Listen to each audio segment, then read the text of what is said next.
Good to see you. So I kept this talk title a little bit more general because I actually don't want to talk only about the Rydberg. I also want to talk about cavity QED as two different ways to induce strong photon-photon interaction. But as you will see, some of the results are actually fairly similar, even though the systems are very different. So there's a large number of people. The people in blue here are the ones responsible for the cavity QED part of the work that I will be talking about first. And then Chi-Yu, Jeff, Sergio, Travis joined as a new postdoc, are the experimentalists on the Rydberg experiment, and we have a lot of theoretical support by Thomas, Michael Gallens, Alexei Gorshkov, and these experiments are performed together. These are in collaboration with Misha Lukin's group in general. So, weird. Okay. So I would like to tell you about two different subjects. The second one will be the Rydberg ensembles, but I would like also to talk, here we have published results. It was highlighted in the previous talks. We don't have too much new results to report. However, here we have a number of unpublished results in the cavity QED regime that I will tell you about, and it's also kind of nice to review the single photon transistor in this regime and kind of compare the results to what Sebastian has been explaining. So in the cavity QED regime, to make photons interact, the basic idea is relatively simple. We use an optical cavity. It's a macroscopic cavity for us. This is about 1.4 centimeter, and the basic idea is that we would like to use, instead of using single atoms, which are kind of tedious, you have to load them, you have to control their position and so on. They're very powerful, they're very nice, but here we like to use ensembles. And the ensembles allow us, on the one hand, to use EIT-like physics to store photons that come in from the side. These are lenses that are focused into the ensemble that is located inside the cavity, so we can store photons, retrieve photons, and also the ensembles don't require us to control the position of single atoms. And furthermore, we can repeat the experiments many more times because the heating that comes from the photon recoil and any scattering processes is redistributed among all the atoms. And typically, the relevant atom numbers and the interaction volumes are hundreds to thousands.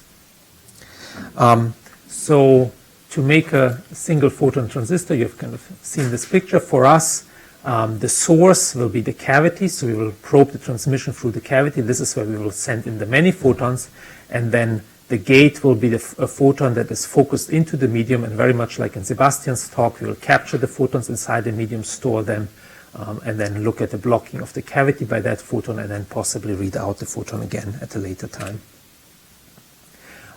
So there's been a lot of work on optical transistors.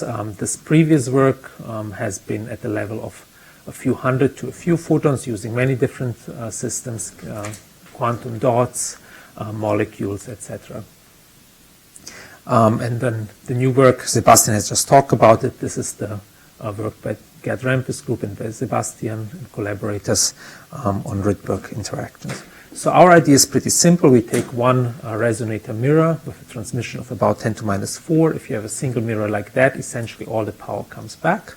If you place a second mirror on the other side and you meet the resonance condition, then we all know that for the perfect lossless mirror, all the power is transmitted on the other side if an integer number of wavelengths fits inside the system.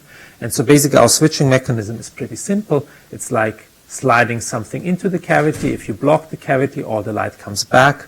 And if you remove the obstacle, all the light comes out in the forward direction. So this is the switching mechanism. It's switching photons between the transmission mode and the reflection mode, unlike Rydberg, which switches into free space.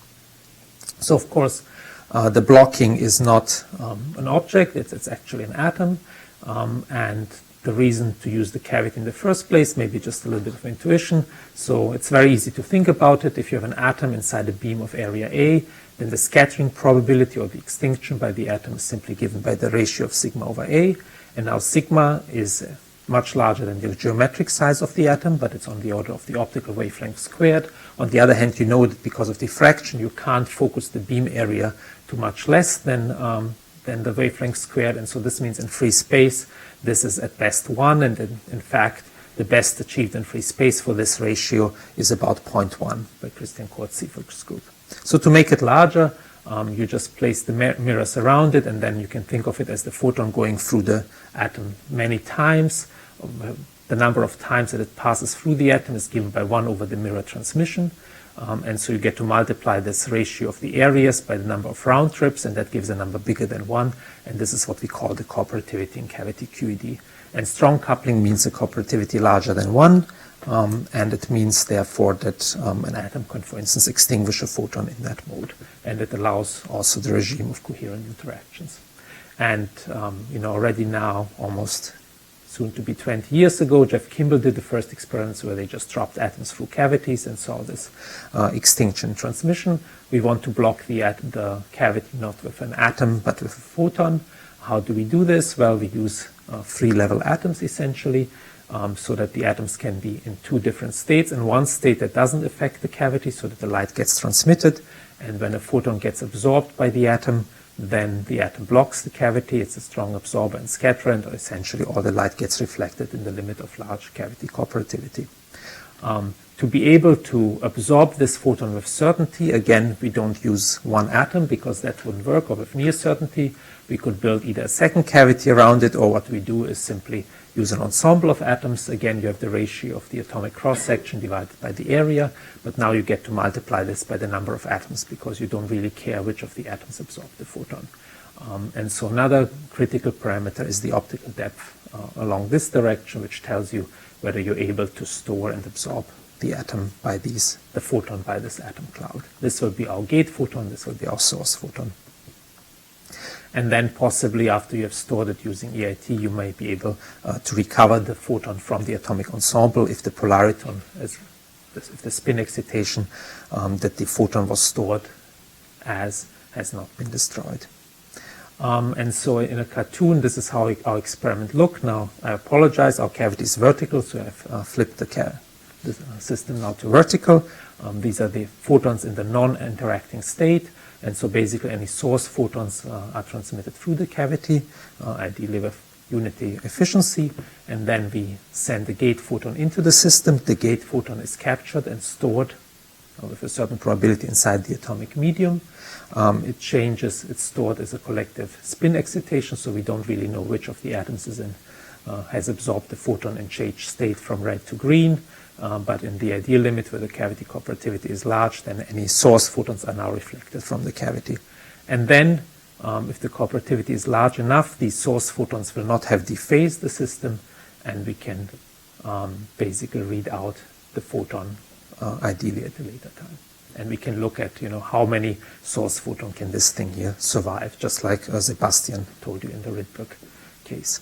And this quantum operation regime is, of course, interesting because, in principle, then entanglement is possible if you create a superposition state of the photon having been and not having been stored, or maybe having been stored in one polarization state and another polarization state. Then you can, in principle, entangle a larger photon number in this mode from being reflected in between the possibilities of being reflected and being transmitted. This builds on various proposals by Atachi Mamoglu, Steve Harris, Yoshi Yamamoto, and others. It's basically this 4-level scheme where we use this lambda system to store the photon. This is just like an EIT system that we store the photon. All the atoms are in this state. The photon is stored in the medium, leads to an atomic excitation to another hyperfine state, and then this hyperfine state interacts with the cavity and blocks the cavity like so. And basically, we can detect the gate photons coming in from the side, and we can detect the source photons. This is what the real system looks like. Maybe the most important factor is the cooperativity. This is the cooperativity for an atom at an antinode. This is a standing wave structure, and having unity Clebsch-Gordon coefficient. In practice, this number is more like 2 because we get a factor of 2 from distributing the atoms between the nodes and antinodes, and then roughly another factor of 2 from the atomic levels that we use that have Clebsch-Gordon coefficients that are less than unity. So it's in the strong coupling regime, but not in the super strong coupling regime. And for the first experiment, the resonant optical depth was about 1, so we could only store a photon with something around 10 to 20% efficiency inside the medium. In recent experiments, we have improved this dramatically, thanks mainly to Marty, who has joined this experiment as a postdoc.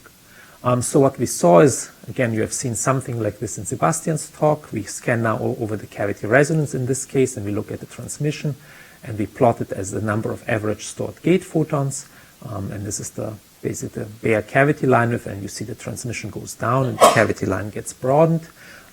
This may not look very impressive. Here we have 1.4 gate photons on average stored and still transmission of about 30%. But as Sebastian already pointed out, this has just to do with the fact that we don't have a single photon source. We store coherent states, and so basically we have a substantial fraction, even when on average 1 photon is incident in the medium, of having 0 photons inside the medium. And that probability is just e to the minus average photon number. So if you look at the contrast, I think Sebastian has had a similar plot, then basically you have your contrast for storing coherent states as a function of average gate photon number has to be below this line, simply by the Poisson statistics, because this is the probability, this distance here is the probability of having 0 photons in your stored pulse. And we see we are relatively close to that line.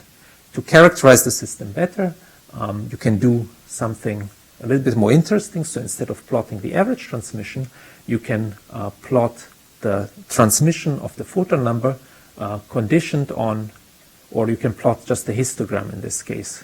So instead of looking at the average transmission, we just look at what fraction of the times do we see high or low transmission. This is the transmitted photon number that is detected, in this case, for instance, 15 photons. And so if we make the photon number a little bit larger, say up to 50 photons also detected, then what you see, this is the empty cavity resonance.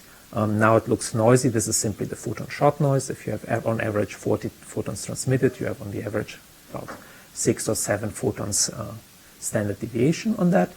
So this is the empty cavity resonance. However, when we store on average, I think this was about 0.4 or so photons inside the medium, then what you see, it's not that the average transmission really goes down, but you have really a bimodal distribution.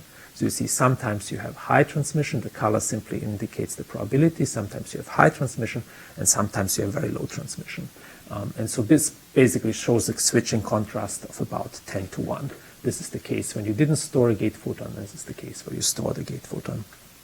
So the contrast is pretty good, and there's a clear separation basically of the gate photon number states 0 and 1 that have been stored inside the medium. And then again, very similar to Sebastian, one can look at how many source photons can be blocked, given as you vary the input source photon number, and we find that we can basically block a few hundred photons. So this is shown in the histogram here. The red one is the histogram for no stored gate photons, and if we stored on average 0.4 gate photons, then the histogram breaks up in 2 parts, and this is the blocking part. This is the case when we have stored a gate photon. So we can stop a few hundred photons. It's ultimately limited by heating of the atom out of the trap, and also to pumping into magnetic sublevels that are less strongly coupled. And again, it looks like the Rydberg atom is, Rydberg atom work is getting to similar numbers. And interestingly, even another plot, namely the gate photon recovery, normalized now to in the absence of switched source photons as a function of how many switched source photons we can switch, is also on the order of 2. It's between 2.3 and, if we include losses, 1.4 photons. So again, we can switch more than 1 photon, but not much more than 1 photon.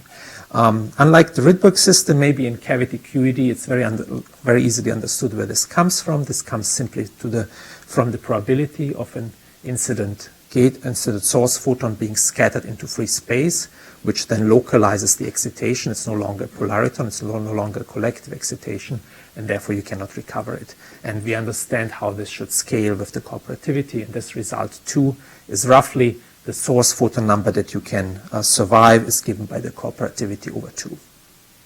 So basically, by making the cavity cooperativity larger in cavity QED, you should be able to make this line simply, the gate photon, be able to survive more source photons, which might be interesting for making bigger entangled states.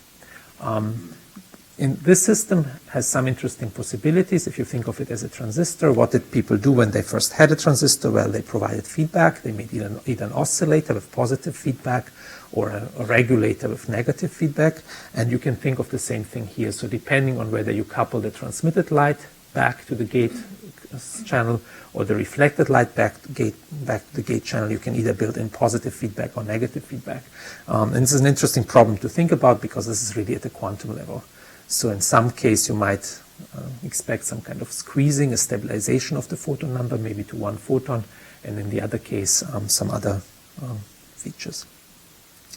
So now it turns out that you can view this transistor, almost the same experiment, slightly differently. Instead of viewing it as a transistor, you can think of it as a non-destructive photon detector. So the only thing to change here or to think about is, instead of now doing this as in a pulse regime where we store the photon, we read it out, we operate this in a continuous regime. And before I get there, maybe I should check that, of course, in the microwave domain, there have been fantastic experiments done by Serge Roche, where they look at cavity microwave photon number inside the cavity non-destructively by sending in atoms one by one. Recently, Gerd Rempe's group has done an experiment where they used a single atom to detect the photon. Basically, they reflected the photon off the cavity. This induced a change in the phase of the atoms, and then they measured the phase of the atoms afterwards. So this is a pulsed photon detector. So what we are thinking of and what we are doing here is, if you want, a continuous non-destructive photon detector. The basic idea is pretty simple. Again, we are sending in light through this path. This was before the gate path. Now we'll think of it as the signal path. This light will travel as a slow light polariton through the cavity. And while the photon is inside this medium as a slow light polariton, it contains an atomic excitation component to a state that blocks the cavity. So in principle, in the ideal limit, if you're just watching the transmission here through the cavity, for instance, whenever a photon enters the cavity, you should see a dip in transmission that should allow you to tell when the photon is propagating through the medium. And here you see our new result. Basically, we are plotting here, in this case, simply the correlation function to see a conditional signal. We plot the correlation function between this port, the cavity transmission port, and the signal port, and we see that the correlation function is 1 away from 0. This is basically when the photons arrive at different times. They're completely uncorrelated. These are photons that come even from 2 different lasers at 2 different frequencies, but you see that simultaneous arrival is strongly suppressed, and that's simply that whenever a signal photons in the side here, it blocks the cavity. So we had in 2014 already a result like this. This result showed about only a 10% or so reduction in the probability of 2 photons arriving simultaneously. Now we have boosted this to about 60% or so in the best result. And the main difference is that basically Mahdi Hosseini, we have instituted a dipole trap that can trap a sample inside a cavity. And we can now achieve, compared to an optical depth of about 1 in this direction, we can now achieve an optical depth of up to 20 or so, if you like, along this direction of the medium. So that allows much better conversion of the photon into a polariton. And so we see this blocking result. For single photon detection, these anti-correlations are not very useful because you don't want a signal when kind of the signal not being there sometimes. When the photon is there, you would like a positive signal. You would like a photon that announces that another photon is basically a cavity photon that announces that a single photon is traveling through the medium, and not just simply that it's less likely to be there. And we can convert this into a positive signal basically by adding a polarization degree of freedom. So I didn't tell you about, but basically the previous system worked with these 4 levels. So this is the 4-4 state for the experts in cesium. This is the 3-3 state, and basically whenever a signal photon arrived, was converted into a polariton, it blocked this path. So that was the negative correlation. So what we do instead now is we send in linearly polarized light, which is a superposition of the sigma minus and the sigma plus polarization path. And then what we do at the output of the cavity now is a polarization analysis. And then the very simple picture is that when no signal photons are present, meaning no atoms in this state, then the linearly polarized input light comes out linearly polarized on this port. And this is the port that we ignore. But whenever we have a signal photon traveling in the medium that is converted into an optic polarization, then there's a different index of refraction between the sigma plus and sigma minus photon. This is a factor of 40 or so difference. So basically this photon here is blocked, and this photon, also there's a magnetic field, this is evenly tuned from resonance, this photon is essentially not blocked. So basically linearly polarized photon by the blocking gets converted into a sigma minus polarized photon out here, that then with probability 1/2 is detected on this detector. And now we have a positive correlation signal rather than a negative correlation signal. Basically, we are switching the polarization of the cavity light with the signal photons. And if we do that and plot the correlation function again, in this case we see a nice positive correlation function. This is again between basically now this what we call the pro port, that is ideally dark in the absence of signal photons, and the signal photons. And so we see we have a signal to noise of about 4 or 5. We can see now positive correlations. Now these positive correlations can be used as a signal. Basically, whenever we have a cavity photon on this dark port, we have now an enhanced probability of having a signal photon inside the medium. And you can ask yourself, what is the, if you want quantum efficiency for the detection, right? How often do you see a port on the announcing port, on the detector port, whenever you have a signal photon? And you can convince yourself that that's basically the area between your G2 function here, your cross correlation function, and the uncorrelated events. Because if you had detectors that knew nothing about each other, then the correlation function would be flat and you would see no extra signal. So basically this area is the extra signal. And you see we have a time resolution of about 1 microsecond. And so if you plot this area here, which is the quantum efficiency properly normalized as a function of integration time, then you see that the intrinsic efficiency for this system is about 50%. By intrinsic, I mean whenever you have a signal photon, how likely are you to create a photon in the corresponding port? And our real detection efficiency is about 10%, and that's because overall we detect these photons that are created in the dark port. So basically with 50% the photons are created in this port, but the overall detection efficiency with all losses, fiber coupling, quantum efficiency of the detector is about 1/4.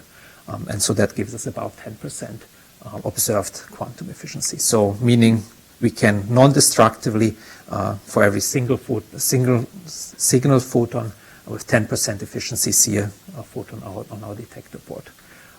You can check various things. For instance, you can verify what this intrinsic or observed quantum efficiency is as a function of cavity input photon number. You expect it to grow. That's very simple because basically it's like a game of balls. You're trying to hit one ball by another ball, right? We don't have single photon sources, so signal photon comes through at a random time. You're shooting cavity photons at it. The more cavity photons you're shooting at it, the larger your probability that they arrive at the cavity at the same time and therefore lead to a detection signal. So as a function of this axis, basically the probability grows linearly. That makes sense. It's just the probability of two photons hitting each other. And then these colors are different speeds of the signal photon. Basically, by the control Rabi frequency of the EIT, we can change the speed of the photons. And basically, that's the time that they spend inside the cavity. And not surprisingly, the slower we make them, the more time they spend inside the cavity, the more likely they are to be hit by a cavity photon and therefore to be detected. So this scales in this way. But of course, there's the flip side of the medal is that we're also destroying with a certain probability those signal photons. And so if they live longer in the cavity, they're more likely detected, but they're also more likely destroyed. So you can also plot, for instance, the signal transmission as a function of cavity input photon number, and the signal transmission goes down. This is very similar to the transistor, only now in a continuous regime. How many photons can you shoot at it before the transistor is destroyed? And so in this case, you see the survival probability is bigger the faster the photon is. Again, not surprising because it's less likely to be hit by a cavity photon. And so if you take all of these data and plot them kind of as on two axes that might interest you, one is the intrinsic quantum efficiency and the other one is the photon transmission, then you find that they kind of line up on a more or less universal curve. So you can either get near perfect transmission with a few % quantum efficiency for our system, or high detection, that's this end, or you can get high detection efficiency, near 100% intrinsic and near 25% observed, if you are willing to live with a transmission probability of a few %. And again, this is just a function of cavity cooperativity, so we think of understanding this in a future higher cooperativity system, we can do better. Now, instead of thinking of this as a photon detector with a slight change of the system, you can also try to imprint a phase shift by one photon on the other. And there, the basic idea is, now we're doing it again in a pulsed mode, more like a transistor. You store a photon in the state, and now instead of trying to block these photons, you send in the photon through the cavity detuned from atomic resonance. And this photon, while living in the cavity, will exert a light shift on the atom, and therefore will change the phase of the stored excitation. And therefore, if you read out the excitation at a later time, you should see a phase shift. So in this case, these are real signals. We have a storage pulse and a readout pulse. You see our optical depth is now much higher because now we can store about 50% of the incoming light. It can be read out again. So we store the photon, we apply the cavity light for a certain time, and then we read out the photon. And in this case, we have basically a beat node measurement where we measure the phase, thank you, of the light coming out. So you might ask yourself, how large a phase shift do you expect? That's pretty simple to predict. This phase is the light shift, so G is the Rabi frequency of the coupling, so you expect a phase shift that is given by G squared over delta, delta being delta being the detuning here from atomic resonance, and G is the coupling Rabi frequency to G. So this is basically the light shift of the atomic state, and then you multiply it by the survival time of the photon inside the cavity, right? And that should be the phase shift that you get. However, you have to remember that this is not really the lifetime of the photon in the empty cavity, because now, depending on how far you're off from resonance, the photon gets scattered out of the cavity. That shortens the lifetime. And that's shown here basically as a function of cavity detuning. We can measure conditionally the lifetime of the photons inside the cavity, and we see that it gets shortened from 1 kappa to 1 over eta kappa minus 1 to 1 over eta kappa minus 1, or equivalently the cavity K rate gets increased by a factor of the cooperativity, which is about 4 in our system. And then you can use that to predict the phase shift. And this is actually what we measure as a function of detuning from cavity resonance. The green data points are the average phase shift, things that Jeff Kimball has measured many years ago in a different system, kind of predicted what phase shift you would get for an average number of 1 photon, calibrating your system. And the black data that we see is the conditional phase shift. Conditional here means whenever we detect a cavity photon, we know that the cavity photon was there. We look only at those data points. So this is kind of a fringe that you see. The dark green is the reference fringe, and then the conditional are the red data. So we have a phase shift, and the maximum phase shift that we can do at the moment is about 30 degrees or so. I should point out that we need pi in total, or pi over 2 per polarization degree of freedom to make a quantum gate. So we are not very, very far away from it, but we need to improve things. Another thing that you might ask is, looking back at this formula here, you say the light shift is this, and then it's to be multiplied by the lifetime of the photon in the cavity. So you could imagine an experiment, or you can do an experiment where you compare what the light shift is for those photons that came out early from the cavity to the light shift from those photons that come out late in the cavity.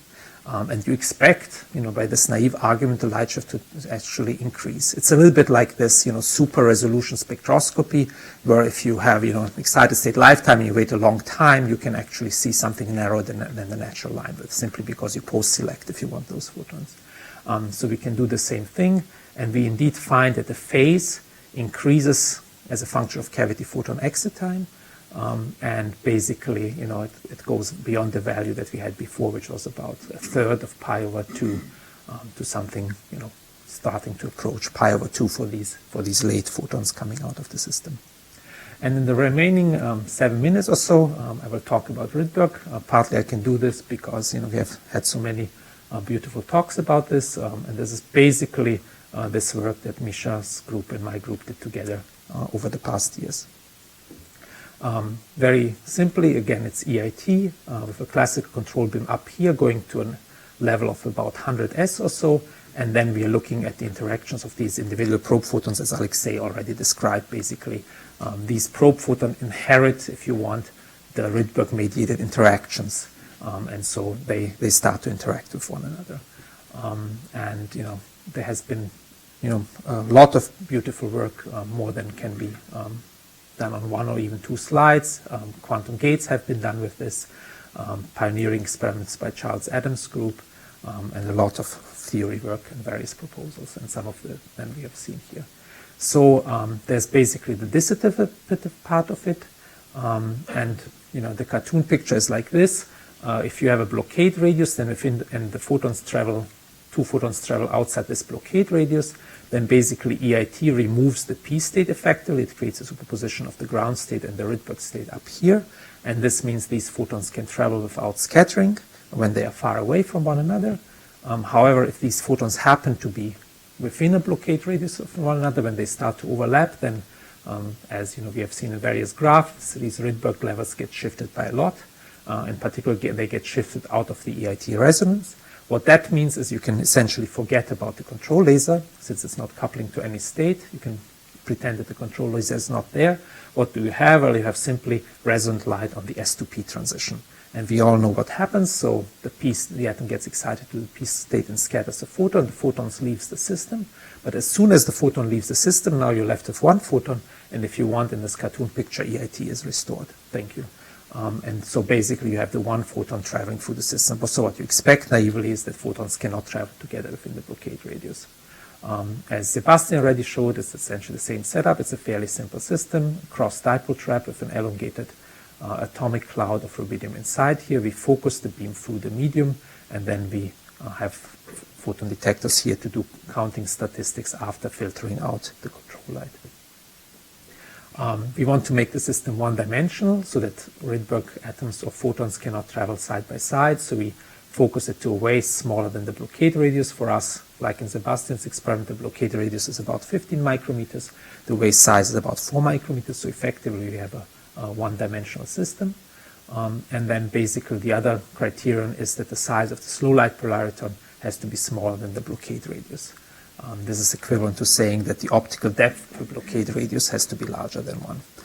And again, our numbers are blockade radius about 15 microns, the attenuation length is about 2 microns, and the size of the polariton is, roughly speaking, the attenuation length times the square root of the optical depth. So it's on the order of a few microns. And maybe just to point out how this works, when we send in the photon pulses, or pulses, sometimes we do it also just in a CW regime, but even with pulses, say microsecond pulse is on the order of 100 meters long, much longer than the blockade radius, of course.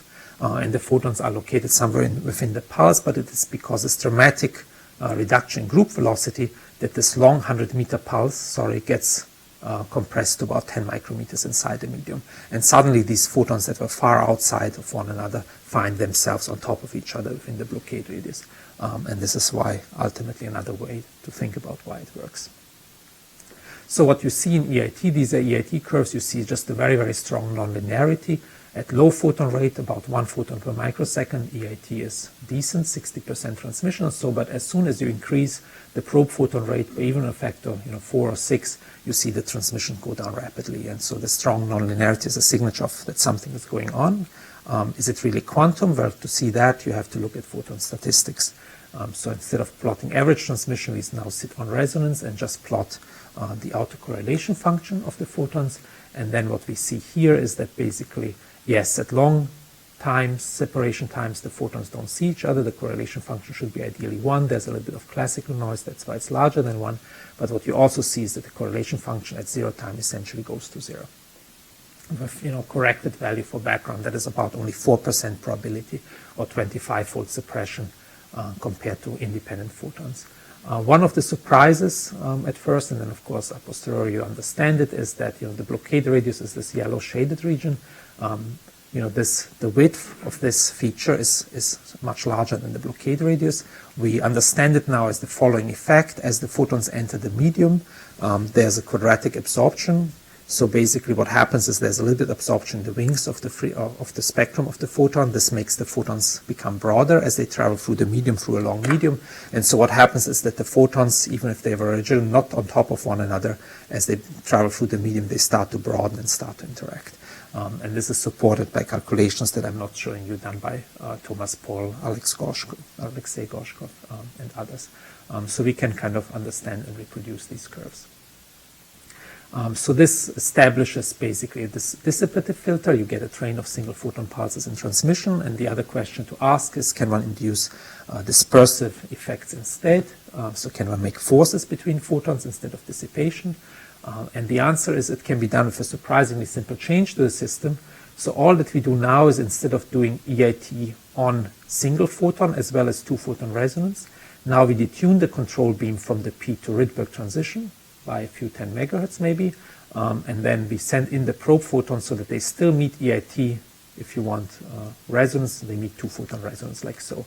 So the only difference to before is now we are detuned by more than an atomic line from this excited P state.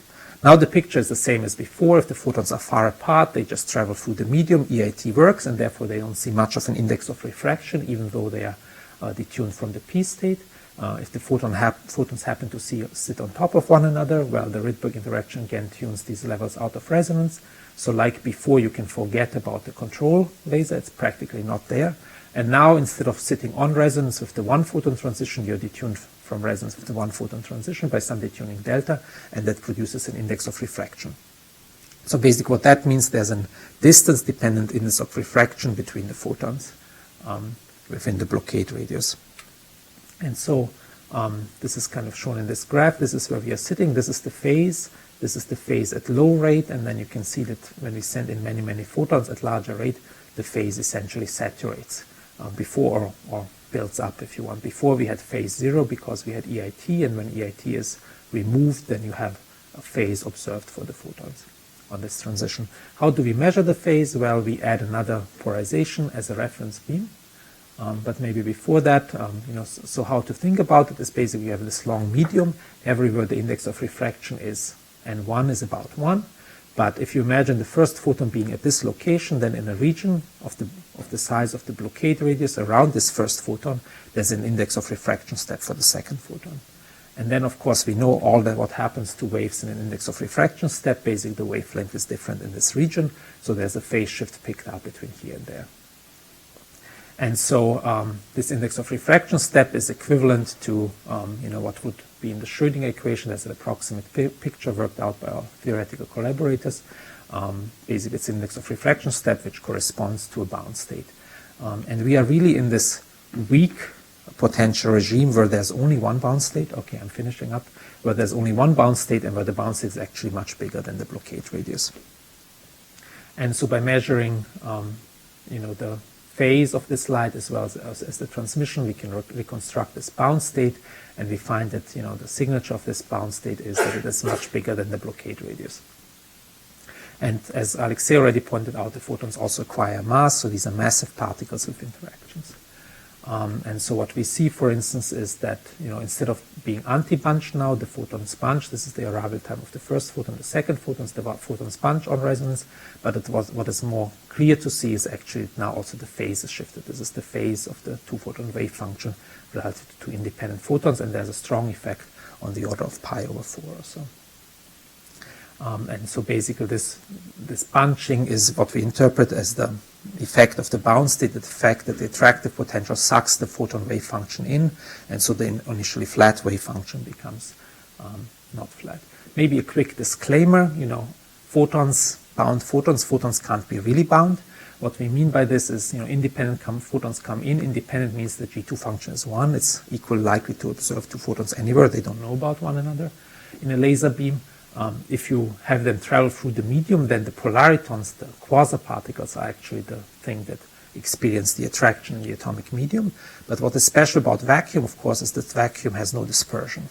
So when these photons leave the medium, there's no phase shift that depends on frequency, so whatever wave function we had in the polariton actually gets mapped onto the wave function in free space. So the photons are no longer bound, but they inherit the wave function that they got from the binding, and they will just keep this wave function forever in vacuum. And this is why we have this relatively simple mapping between the polaritons and the photons. And with that, what are we doing now? What have we been spending our time on? Among other things, we are looking at free photon states. We're interested that can we see signature of a free photon binding. Naively, you might expect that free photons bind more strongly together. So we plot graphs like this, where we have now 2 separation times, and then you have signatures of 2 + 1 or 1 + 2 photons along these 2 axes, and then along this peak here, this is basically the probability of having free photons arrive at the same time. And we are looking into these graphs and trying to understand them at the moment. Thank you for your attention.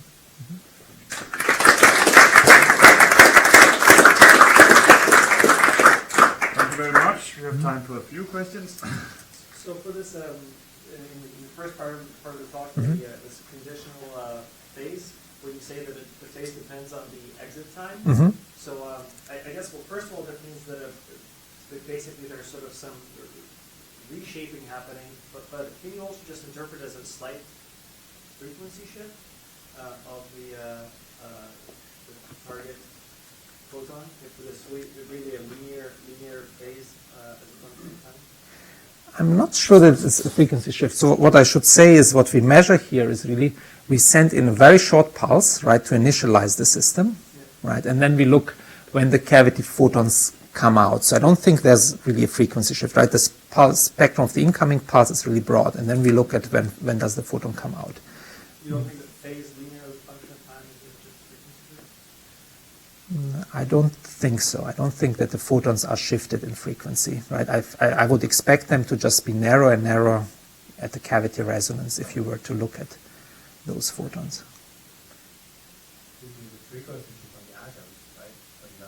Right, the frequency shift. There's a phase shift on the atoms.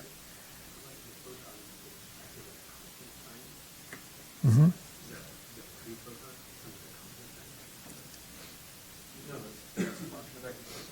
Oh, the key. So this is how we do it. So the retrieved photon is always detected at this time, right? And that's the phase that we measure of the retrieved coherent state, if you want. And basically what we're doing is we are slicing, these are the cavity photons coming out, and we are conditioning on cavity photons coming out here, or coming out here, or coming out here. And what we see is the shift of this, the phase of this state depends on when we condition the photons coming out. Right? But the other photon is stored as stationary. Yes, it produces a cavity shift, but that cavity shift is stationary. So in some sense, you're right. It's somehow the trick. It has to do with with the cavity being. Yeah, but I could put the phase on the other one too. Like it's the phase sort of. It doesn't matter where you put it. So if I put it on the other one, they'll probably correspond to the frequency shift of the other one. I'm pretty sure that these photons come out. Their frequency doesn't get shifted with time. I don't think that there's a chirp on these photons. So basically, I think you're asking, is the frequency of this photon's different from the frequency of that photon? Yeah, let's think. It's an interesting question. Last question. Maybe from a naive theoretical point of view, in the first part you had the anti-coincidence of the photons, but naively you could look at the reflected part and then get the coincidence without the polarization, but there is some technical. Yes, very good observation. So the technical point is that basically if you look at the reflected light, if the cavity was perfectly lossless, we would have no photons coming back unless a signal photon is in the medium. In practice, we have about 50% or so reflection, and so it's not a good signal. Right. So the point of doing the polarization thing is we can make that port relatively well dark so that there are no photons on that port unless signal photons are coming out. Otherwise, the extra spectrum. But very good question. Otherwise, yes. Okay, I think we need to start.